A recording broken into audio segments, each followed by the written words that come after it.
Hi, my name's Rob Clarke from Clarke's Custom Flies, and we're here on Hooked for Life. And today we're going to tie you an Atlantic salmon pattern called a Rusty Rat. It's a Canadian fly, originally tied, I believe, for the Miramichi and the Rustigouche, but is widely used throughout the East Coast now, again, especially on the Gaspé Peninsula. Fly is generally tied in sizes 2 to 12 again, and can also tie it on a double. We're going to do a single version today. We're going to tie it on a size 6 and we'll get started. I'm using a standard size 6 MUSTAD salmon hook, low water style, and a 3X long. Thread we're going to use today is UTC 70 in red. This fly has a red head. You can do a white base if you want, but it really doesn't affect the colors of the floss or the body, so we're going to tie it with red. I'm going to start my thread just slightly behind the return eye, come forward with some nice tight collective wraps, coming down to about the point of the hook where I'll cut my trim off, and I'm going to carry on my wrapping of my thread to about the center of the point and the barb of the hook. We're going to use small oval gold for the tag. I'm going to bring my oval tinsel up underneath the thread, put it off to the side. We have a return eye here, so there's a bit of a step. Though we have a peacock HERL body in the front, I still want to keep my back portion of my body, which is floss, as smooth as I can. So I'll bring up my tag end right up to the return eye. Going to bring my thread forward, nice tight wraps to the point of the hook, and then do collective wraps forward to get my bobbin out of the way. We're going to do 5 to 6 turns of the small oval in gold to create a nice tag and nice tight wraps side to side. Bring my thread back, come up underneath, 2 tight wraps, trim off my tag to about behind the return eye, and then I'm going to do some wide collective wraps forward just to keep the gold oval on the side of the hook by the return eye. Trim off my other tag end and lock all the oval into place. Nice tight collective wraps coming back to the beginning, to the edge of the tag. Next material I'm going to use for a tail is about 4 strands of peacock. The tail should extend just slightly past the bend of the hook. We're going to keep the material right on top. I'm going to do 2 light wraps on top just to make sure to see where our tail is. Make sure the length is good. A few collective wraps forward, keeping the material on top of the hook. Again, makes for a smooth body, and I'm going to trim the tips off to the length of the body. Lock them in, and then tight collective wraps coming back.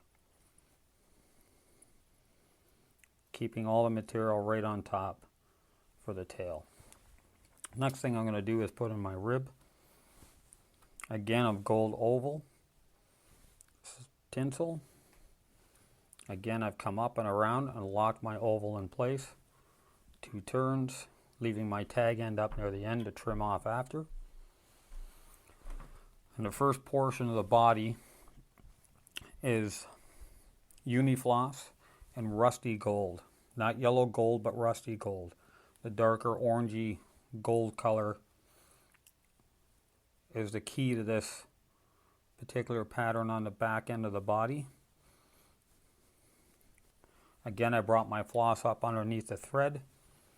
Now I'm wrapping forward to about just around the halfway mark just slightly over the halfway mark of the hook to do the body. Now I'm going to bring my floss up, wrap my bobbin up out of the way, keeping tension on my floss and side to side wraps to make it nice and smooth and get that rusty orangey color, gold color to show up nice and bright. I've brought it up to just over the halfway point. I'm going to reverse my thread.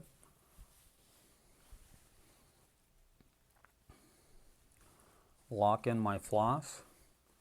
I'm going to trim these tag ends off right now because we're getting a little bit of craziness there.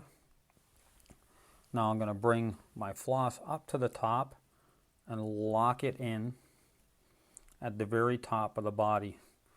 What we've done here is part of the wing is this orange floss. You want that orange floss to extend back to just about the tip of the tail. You're going to trim it off at the top, and there's the bottom portion of your wing all in one space. I'm going to clean up all my tag ends now at the end to just slightly past my return eye.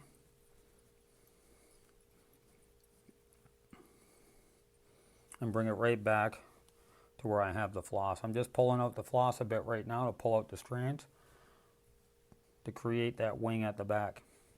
The next material I'm going to put on for the back third or the front third of the body is peacock HERL. I prefer to use the peacock HERL off a sword eye. I find the HERL there has a nicer green color, more consistent, and it seems to be a little bit stronger than the bottom portions of the HERL, of the stem. So I'm going to take it in, tie it in tip first. I have approximately 4 strands. You can go to 5 or 3 depending on the thickness that you want for the front of your body. Lock the 4 in. I'm going to trim my tips off again to around that return eye. Come forward, locking the HERL in to just beyond the return eye. Now what I'm going to do is I'm going to actually wrap these HERL counter clockwise so when I bring up my ribbing, my ribbing will go clockwise and help lock the HERL in place. As you can see, the front half of the body is makes up of only about a third of the body. Again, underneath, trim away my tips, and now I'm going to clean up my tip end. Right up here towards the eye. Creates a nice flat base for the HACKLE wrap that we're going to do next. And locks the HERL in quite nicely. Now I'm going to use the rotary portion of my vise to create the rib. I'm going to bring in a bodkin. The floss part of the wing can create issues sometimes on being locked up by the rib. But if you use your bodkin, bring the floss up to it, up to the oval tinsel, and just use your bodkin to kick it away. It'll go right in behind your gold rib and make a nice smooth transition into the front of the body. Come up underneath, do 3 turns, lock in your gold oval, trim off your tag end. Again, I like to bring almost all my materials up underneath the return eye, keep everything underneath and keep a flat base on top. For HACKLE wraps and wings, it just makes it set a lot easier, look a lot nicer, a lot cleaner when it's all done. So the next material we're going to use is, we're going to come back to our gray squirrel. Again, the wing has to be slightly sparse, so about the half thickness of a pencil lead. Trim it off long. Shake out any loose fibers from the bottom, and we're going to stack it. Again, you'll find most of these traditional Atlantic salmon patterns, when you use silver fox or squirrel tail, tend to have a stacked wing. Comes to personal preference sometimes. If you'd like to do a more tapered wing, that's fine. But the traditional pattern calls for a stacked wing.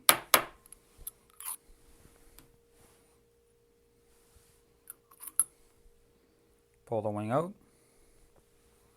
We're going to set our wing length to just about the length of the floss wing that's underneath. I've set my wing. Going to trim that off, any excess. Set my wing again. I'm going to do one collective turn over top, and then I'm going to feed my thread through the cut ends. What that does is help lock in all the fibers all the way down through the squirrel tail.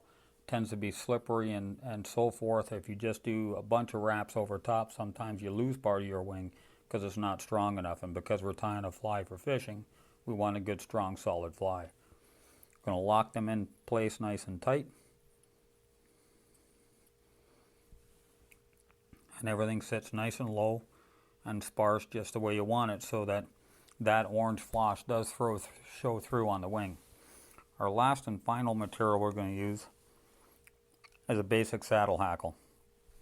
The saddle hackle we're going to wrap as a collar, and the fibers need to be just again slightly shorter than the hook point itself. So I'll peel back my grizzly hackle, create a bit of a handle. I'm going to fold some of these fibers down, pull them down. Again, we only want 3-4 turns at the most. You can judge that on your own and take a look. I'm going to tie this in tip first. Do 2 or 3 turns to lock it in place. Then I'm going to bring my tip back and lock it in again. This helps to build a stronger collar. Locks all your tip fibers in. I'll trim off any excess that's sticking out.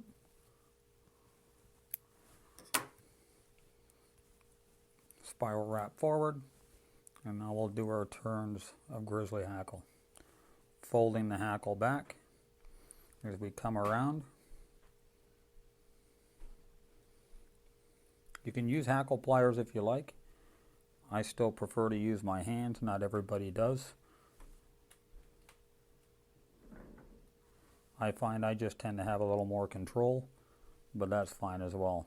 And you want to pull these fibers back as we turn.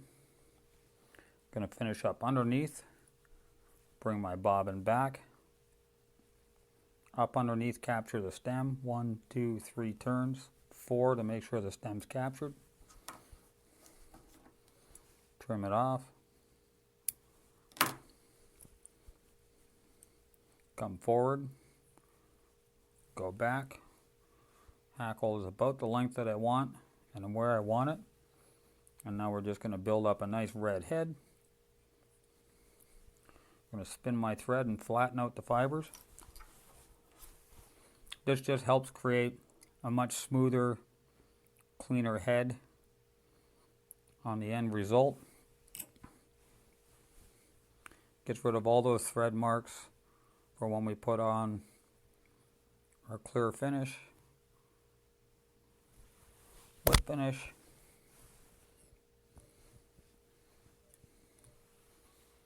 Two or 3 good turns, lock it into place. Again, put our clear lacquer head cement on, a thin coat first, and I will come back with a heavier coat to really lock that head in. Again, there's a nice, simple, effective, super effective Hairwing pattern called the Rusty Rat. Super popular, has been popular for many, many years on the East Coast. Hope you enjoyed the fly, and I hope you enjoy tying it. Thank you again.